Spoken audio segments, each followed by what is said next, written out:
Alright, so this lesson is for Mrs. Cucci's College Now for Calculus class. We're on lesson 7.5b, vector components. So far we've been talking about vectors, and we added them the other day, and we showed a couple different ways to add them and find the resultants and the angles. But now what we're going to be doing is we're going to be given some vector, let's see right here, called vector W.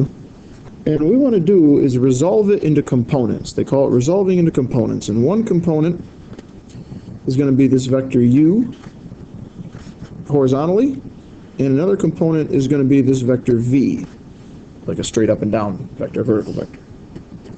And what's special about u and v is that the sum of this horizontal vector and this vertical vector are going to equal our vector w. So we call these, what you might consider, this is the horizontal component and this is the vertical component. So let's take a look here. Let's say we have a vector w, and let's say it has a magnitude of 130.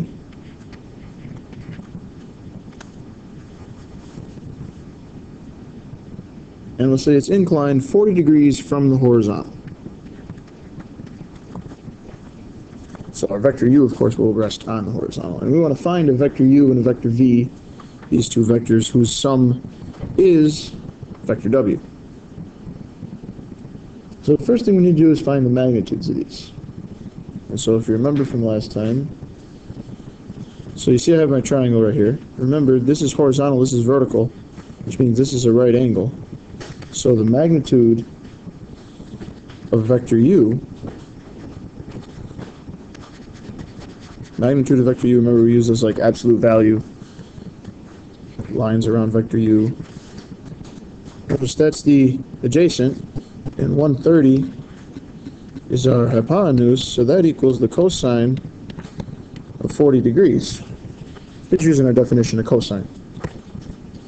And so we can rearrange this to say that the magnitude of our vector u equals 130 times the cosine of 40 degrees.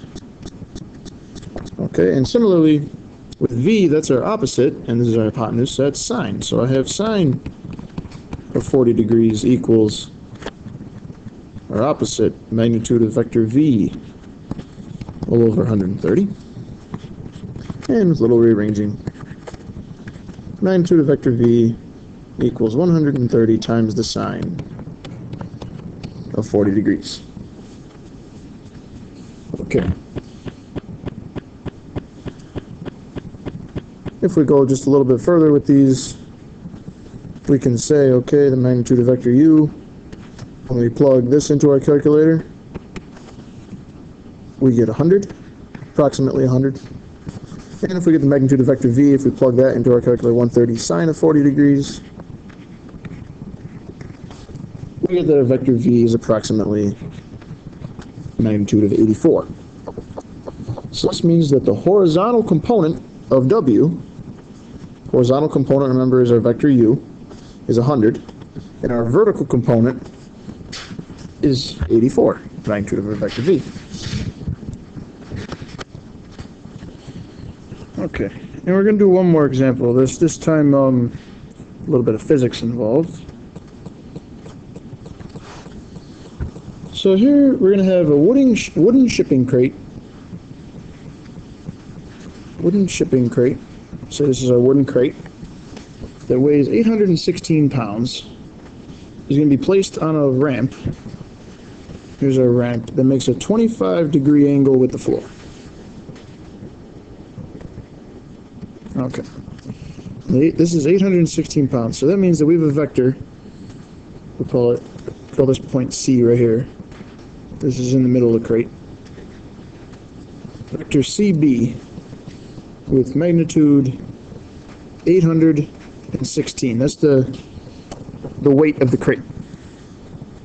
And what we would like to do is break up this 816 into the crate's horizontal and vertical components.